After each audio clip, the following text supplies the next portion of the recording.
Salut à tous, bienvenue sur le live de Melting Pot, réalisé par la classe média V3, un format court et sur un thème différent à chaque fois. Aujourd'hui, il sera présenté par toi, Rachel. Et toi, Baptiste, nous sommes très contents de commencer tous ensemble cette aventure toute nouvelle pour nous. N'hésitez pas à lâcher un com ou poser une question dans notre chat, on y répondra avec grand plaisir. Équipe technique, on compte sur vous. Lancement du générique.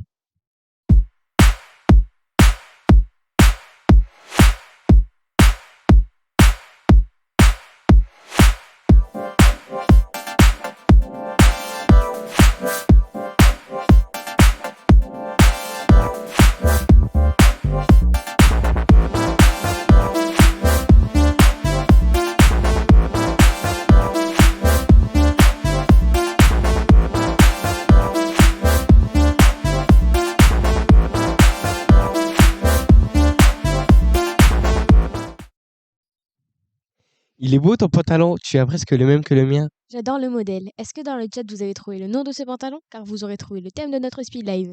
Le cargo, évidemment, grande tendance de notre entrée 2023. Beaucoup de marques comme Carhartt, Shein, Jennifer ou Kiabi en produisent, mais tout le monde se les arrache.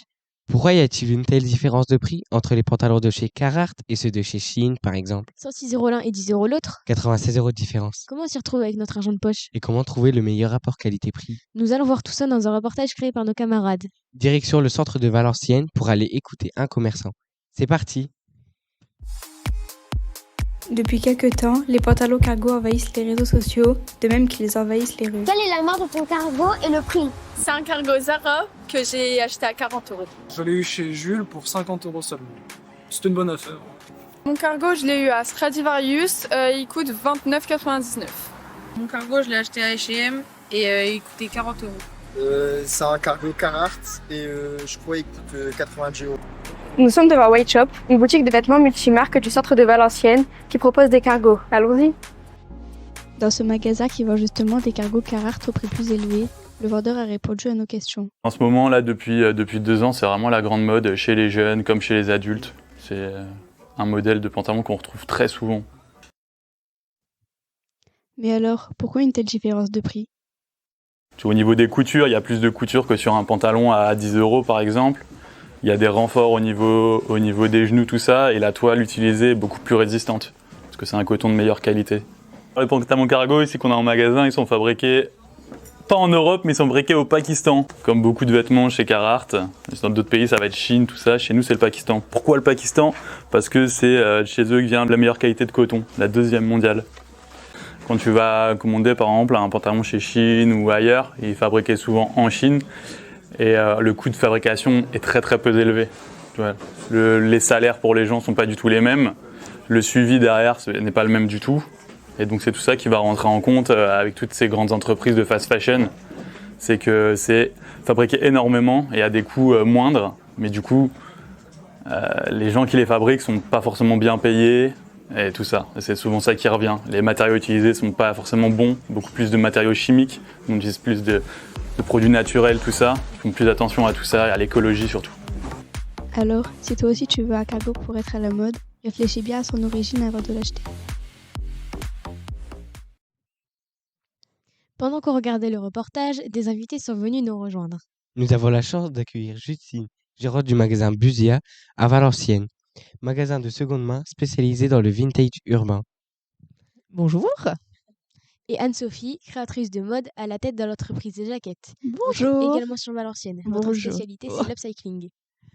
Bonjour. Pouvez-vous nous présenter votre activité professionnelle et nous en dire plus sur l'upcycling, Anne-Sophie? Alors, l'upcycling, de l'anglais au français, c'est donc du surcyclage, à la différence du recyclage. Je parle d'abord du recyclage textile. Le recyclage textile, c'est récupérer un textile et le détruire, le déchiqueter pour lui donner un nouvel emploi. Par exemple, c'est ce qu'on retrouve sur les tapis de gamme vert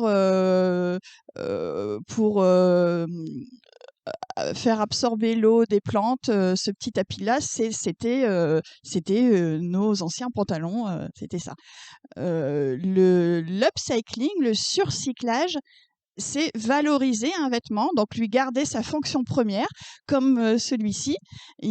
Ça, c'est une veste que j'ai upcyclée avec un canevas. Donc, j'y ai rajouté quelque chose qui l'a embelli. J'espère que vous la trouvez bien belle. Oui. Et voilà, l'upcycling, c'est ça, c'est rendre plus joli un textile qui a déjà eu une première vie. D'accord. Et Et vous, Justine, la seconde main, pourquoi vous êtes lancée dans la seconde main? Alors, pourquoi je me suis lancée dans la seconde main? Avant de me lancer dedans, donc j'étais dans la fast fashion. Donc, je pense que vous savez tout ce que c'est. Hein, donc, les magasins de fast fashion, j'étais responsable adjointe d'une boutique. Et c'est en voyant tout l'envers du décor, donc comment ça fonctionne, que j'ai décidé de changer complètement et de partir dans la seconde main. Donc le fait de voir que tous les vêtements sont fabriqués en Chine dans des conditions déplorables pour les couturières, etc. Le fait que le vêtement fasse plus de 10 000 km pour arriver en boutique. Le fait que tout le monde dans la rue soit habillé pareil aussi. Hein, quand on regarde, on est dans la rue, tout le monde a la même suite, tout le monde a le même cargo, tout le monde a les mêmes Nike Jordan aux pieds. Et donc, c'était vraiment pour ça qu'avec mon conjoint, on a décidé de se lancer dans la seconde main. Puis en plus aussi parce que c'était en plein essor. D'accord ? On ne s'est pas lancé non plus dans un marché. Voilà. Donc, parce que ça nous plaisait au niveau pièce unique, comme je vous l'ai expliqué, mais aussi au niveau écologique. Parce que ça n'a rien à voir avec la fast fashion. D'accord. Et avez-vous des jeunes parmi vos clients?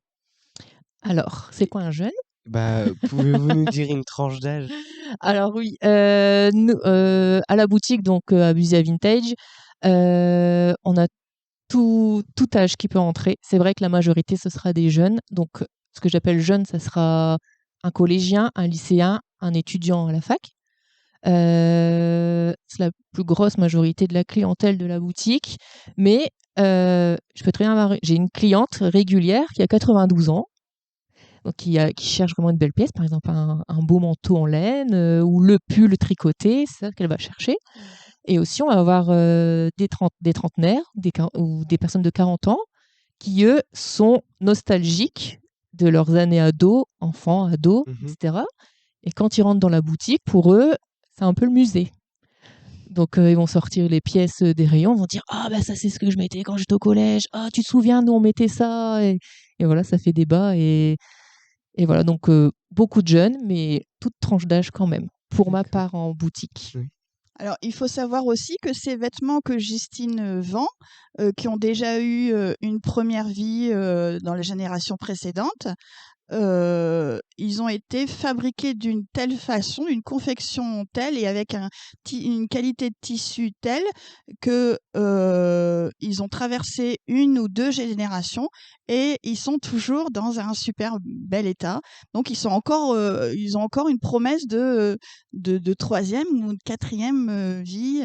J'ai l'exemple sur moi porté. J'ai un jean Levi's 501 100% coton des années 90. Donc, si vous faites le calcul, on est en 2023. Il a quel âge mon jean ? Donc, il a déjà été porté par quelqu'un. Il est porté par moi en ce moment. Ça fait déjà 2-3 ans que je le porte. Il sera reporté encore par quelqu'un. C'est une coupe indémodable. C'est un jean droit. Pareil pour mon sweat. C'est un sweat des années 90. Vous pouvez regarder, aucune tache, aucun trou. Et parfait. Et en plus, il tendance. Ce qui n'est pas le cas des vêtements qu'on achète aujourd'hui en fast fashion, qu'on consomme. En fait, on consomme de la fast fashion. Et malheureusement, un t-shirt qu'on achète aujourd'hui chez Zara, chez Shein, surtout Shein, ça c'est lavé une ou deux fois et malheureusement c'est plus en bon état, c'est moche. Et aussi comme c'est très peu cher, on l'a acheté 3-4 euros, du coup on se dit je vais le mettre juste 2 fois et après je vais plus le mettre. Voilà, donc ça c'est la surconsommation. C'est une surconsommation qu'on doit vraiment, on doit en prendre conscience et il faut qu'on arrête ça. On a sur Terre aujourd'hui de quoi habiller les 6 générations qui arrivent. Donc on a largement assez de fringues pour s'habiller pendant 6 générations au lieu d'en reproduire en fait. C'est ça. Si on compare avec du neuf, est-ce que ça nous revient plus ou moins cher ? Alors, je vais dire ça dépend. des pièces. Sur certaines pièces, oui, une pièce de seconde main sera forcément moins chère qu'une pièce, qu'une pièce récente, quoi, actuelle. Pourquoi? Parce qu'elle a déjà été portée. Donc, mais après, dans la friperie, du coup, dans ma friperie, je peux avoir des vêtements collector. Par exemple, un sweatshirt Adidas qui a été produit dans les années 80, je sais pas, il y en a eu 1500 de produits, donc il n'y en a que 1500 sur Terre. Vous doutez bien qu'il ne va pas être à 10 euros. Pourquoi? Parce que c'est une pièce recherchée, c'est une pièce collector. Du coup, elle est, comment dire, elle est cotée en gros. Elle est cotée. Du coup, je vais avoir des pièces chères comme des pièces très peu chères parce que c'est de la seconde main. Voilà. Après, seconde main aussi ne veut pas dire aussi pièce abîmée, etc. Ça, on fait vraiment attention à ça aussi. La pièce, elle est propre, elle n'a pas de trou, elle n'a pas de défaut et elle est forcément un peu moins chère que la fast fashion parce qu'elle a déjà vécu, elle a déjà été portée par quelqu'un. Alors moi, chez Jacket, dans la boutique, j'ai des pièces de petit prix et j'ai aussi des pièces qui sont plus prestigieuses, comme toi. J'ai toutes les pièces sont uniques, donc chaque pièce a son caractère et c'est une garantie que j'offre à mes clients. C'est-à-dire que quand on franchit la porte de la boutique Jacket, on peut s'acheter une pièce et on est certain que personne d'autre n'aura la même. De toute façon, je suis même pas certaine de pouvoir réussir à refaire la même chose. De même pour tous les créateurs que j'accueille, on est 12 créatrices dans la boutique Jacket qui se trouve place du Neubourg à Valenciennes, je le précise. Et il y a des créatrices qui brodent, d'autres qui posent des franges, d'autres qui peignent sur les vêtements. Et à chaque fois, on ne fait que des pièces uniques. C'est beaucoup de travail, de conception, donc ça a un coût aussi. Ça ne veut pas dire que c'est cher, mais il faut aussi que le consommateur aujourd'hui prenne conscience que quand il achète un vêtement, il ne fait pas qu'acheter un vêtement pour lui. Il fait manger aussi la personne qui l'a conçu, qui l'a créé, qui l'a confectionné. Et puis, dans nos boutiques, on paye nos charges, on a toutes ces choses-là aussi, comme tout le monde. Et puis, on aime bien manger aussi et s'offrir un petit cadeau de Noël aussi. Donc, ça a un coût. Ça a un coût, mais ça reste raisonnable et c'est abordable à tous les budgets. D'accord.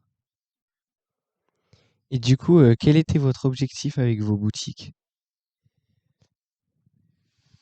Je reviens un peu sur ce que j'ai dit, objectif écologique, hein, d'accord? Le fait d'arrêter de surconsommer. Éco-responsable, en fait. Voilà, le fait d'arrêter de surconsommer, comme on a dit, et aussi la pièce unique. Moi, c'est vraiment ça aussi qui me fait vibrer. Moi, j'aime avoir une pièce différente des autres. Moi, Tout en j'adore, restant dans la tendance actuelle, par contre, hein. C'est pas parce que ça va être vintage et différent que je vais aimer. Ça reste aussi dans les tendances actuelles. Moi, j'adore faire essayer mes créations et en fait, il faut comprendre que les gens qui viennent chez toi comme chez moi, puisque je l'ai vu chez toi, quand on fournit pas de sac pour sortir. Donc votre vêtement, quand vous l'achetez, il faut anticiper. Venez avec votre tote bag ou avec quelque chose pour le transporter. On ne vous fournira pas de sac. Et puis vous allez remercier Justine.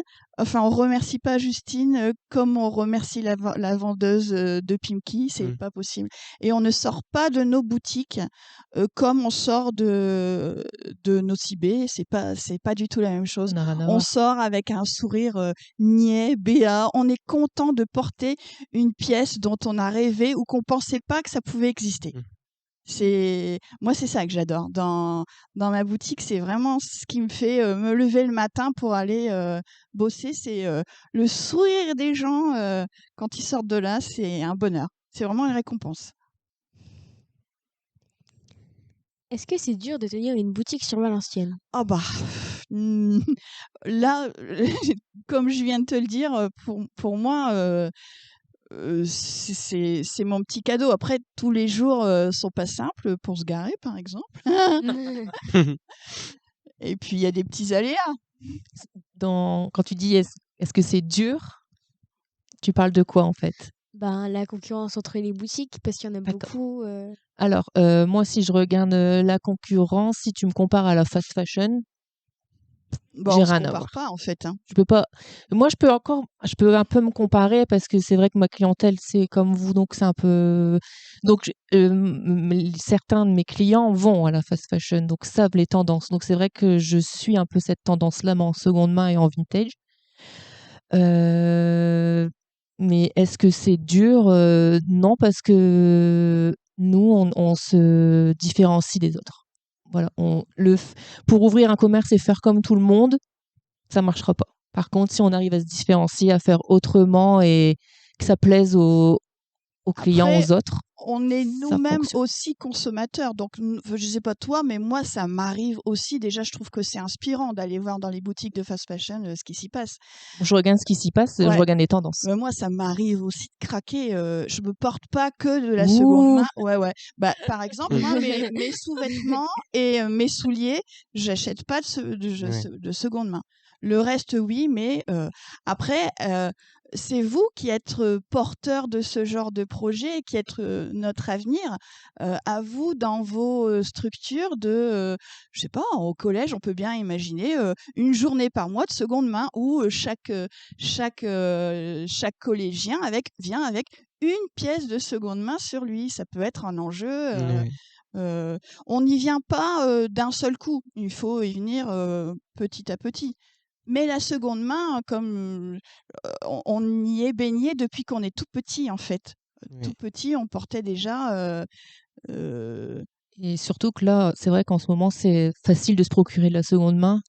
Avec le géant Vinted, par exemple, hein, les friperies qui s'ouvrent de plus en plus, les associations, etc. Donc, c'est vrai que c'est facile aussi de se procurer des belles pièces de seconde main maintenant.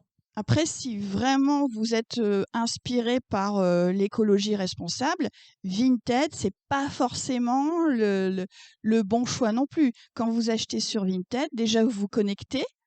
Une connexion, c'est un enjeu écologique. Et puis vous faites transporter, vous faites emballer le vêtement et vous le faites transporter. Donc pour moi, Vinted, c'est pas forcément la meilleure solution. Toi, tu es plus. Sur le fait de porter de la seconde main, oui, parce qu'au moins, ça incite quand même. Oui, On bien achète sûr. quand même à quelqu'un, à un particulier, au lieu d'acheter au gros art, en fait. Après, je comprends pour les coûts de transport, etc. Mais après, l'emballage, on peut très bien prendre moi, j'ai un compte Vinted, j'achète pas un carton ou une pochette pour l'emballer. Je vais à la pharmacie qui a des cartons qui jettent, je reprends les cartons de la pharmacie. On se débrouille, on va au magasin, on trouve des cartons. Je vais pas acheter un plastique pour emballer ma commande Vinted. Alors ça sera hors de question. Donc après, oui, il y a quand même le coût de transport, etc. Mais c'est vrai que déjà, c'est un premier pas vers la seconde main facile, je trouve, d'utiliser un peu Vinted. Mais vos vêtements, en fait, vous les avez déjà tout petits, vous portiez déjà des vêtements de seconde main. Nos parents nous ont habillés avec les vêtements des petits frères, du grand frère. Tout ça, on le faisait déjà. Euh, quand on part en vacances, qu'on va au camping ou qu'on va à l'hôtel, on dort dans des textiles de seconde main. Des textiles, des draps qui ont déjà servi, qui ont été nettoyés. Donc la seconde main, ça peut être, on peut se dire ça va être crade, ça va être sale, ça va puer, ça se trouve entre des punaises de lit. Mais moi, je comprends bien que ça puisse inquiéter les gens. Moi, j'ai connu une époque où les friperies, on les fréquentait avenue Gambetta à Lille, et quand on rentrait là-dedans, ça puait. Ça sentait, une odeur. Ouais, c'était pas Odeur très de grenier. agréable. Ouais. Par Aujourd'hui, contre, c'est si complètement vous venez différent. dans la boutique, ça sent bon. Hein. Ça sent pas le grenier. Hein.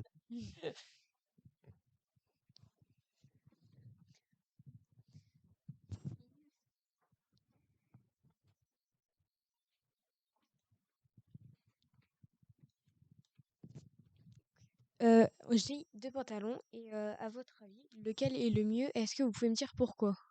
Alors moi, je vais te dire le beige. Le beige et Anne-Sophie. Moi, je serais tentée par dire le beige aussi parce que ça me paraît pas un textile Pour moi, d'une qualité. Moi sans aussi. regarder l'étiquette, il a l'air d'être en coton. Déjà, les coutures sont carrément plus costauds. Mhm. Il est élastiqué. Il est plus travaillé, Ouais, un peu comme il a on les a vu pinces, dans le juste là. reportage de The White Shop, le gérant qui expliquait, tu as beaucoup plus de travail au niveau couture et même au niveau de la matière. Il paraît être en coton. Après, je ne sais pas.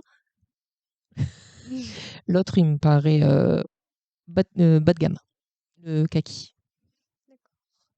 On a gagné?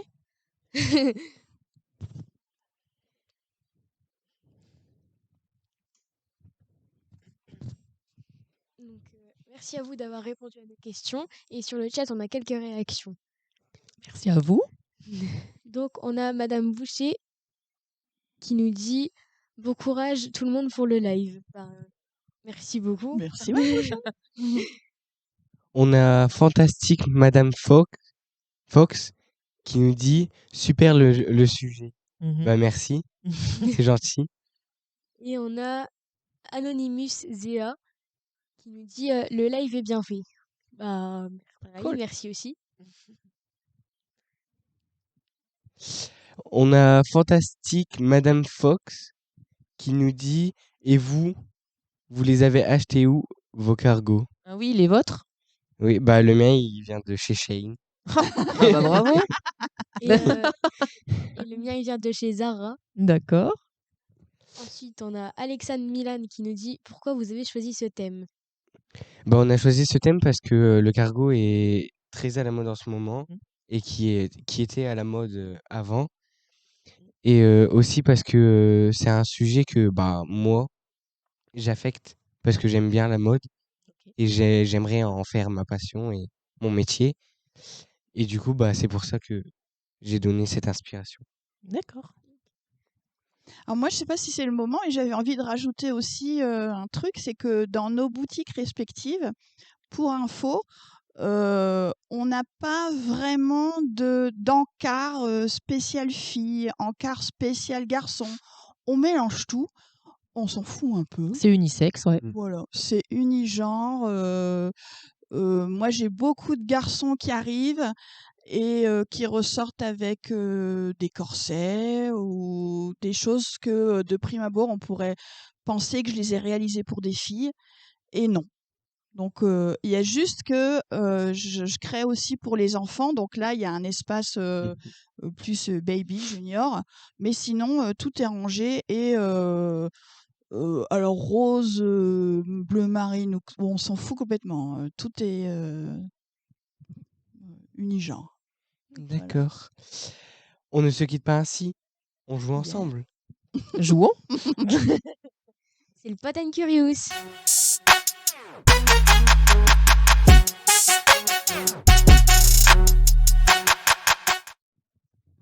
Le principe est simple. Nous allons vous poser des questions et vous devez y répondre le plus vite possible, en même temps. En même temps? D'accord. La vache. Mom ou skinny? Mom. Je sais pas ce que c'est. Je sais même pas ce que ça veut dire. Au secours. Réponds Skinny, pour c'est moi. un slim et un mom, c'est une coupe un peu plus boyfriend, un peu plus large, un peu Ah non, moi daddy. j'aime bien skinny, le Oh. truc sexy. Nike ou Reebok? M'en fous. Je suis pas vraiment concernée. Reebok. Manga ou BD? BD. BD. Lacoste ou Under Armour? Lacoste. Au secours. alors moi, j'ai jamais été, même quand j'avais votre âge, j'ai jamais été à fond sur les modes, sur les marques, pardon. Pour moi, on s'habille dans un truc qui est confort. Et je me souviens que ma sœur et moi piquions des crises le matin pour s'habiller parce que ma mère était pas trop d'accord, mais on pouvait très bien mettre nos bottes en caoutchouc, une jupe à fleurs et une chemise à carreaux avec un truc dans les cheveux. On n'en avait rien à faire, en fait. Et à vrai dire, la mode, c'est c'est quelque chose qu'on nous impose, mais qui ferme nos envies et notre personnalité. Moi, je pense que justement, en fréquentant des boutiques de seconde main et des boutiques de créateurs, on se distingue. Et moi, j'ai envie d'une vie où on n'est pas tous avec nos pantalons cargo, nos Reebok et nos Nike. Donc, moi, ces ces marques-là, je m'en fous. Creed ou Rocky? Tu peux répéter? Creed ou Rocky? Bon, alors ça, c'est pas mon... Rocky, c'est Rocky Balboa? Rocky Balboa? Oui. Ouais, Rocky Ouais, Balboa. bah, Rocky. Rocky. McDo ou KFC? Au Mac- secours! Non, McDo. mais c'est quoi ces questions? McDo. Rien. Ah non, on mange pas ces saloperies-là. RC Lens ou Lille? Allez, lance. Moi, je regarde pas la télé, donc je regarde pas le foot non plus. Rien. Jaja et Zinaz ou PNL? Oh, PNL. Qu'est-ce qu'on est vieux. Moi, je sais pas de quoi on C'est des parle. Moi. rappeurs. Ah bah non. Chocolat blanc ou chocolat noir? Oh, c'est dur. Moi, c'est au lait noisette. Chocolat noir. Chocolat noir. Petit pain ou chocolatine? Petit pain. Un petit pain au chocolat. Ah, moi, je suis du Nord. Hein. Je revendique. Hein. On est bien ici à Beuvrages et à Reims. Ça, c'est le mineur. Vous le reconnaissez, celui-là. Hein. C'est le mineur avec son chevalet. Non, c'est pas un chocolat. Le live s'achève déjà. Merci à vous de nous avoir suivis. Merci. Merci beaucoup de nous avoir reçus. Merci à vous de nous avoir répondu. Ah bah merci Baptiste, c'était cool. De rien. Et ce premier live a été pour nous super. Merci aux invités de nous avoir accompagnés. Merci à vous de nous avoir invités. À la prochaine. Bye bye. Au revoir.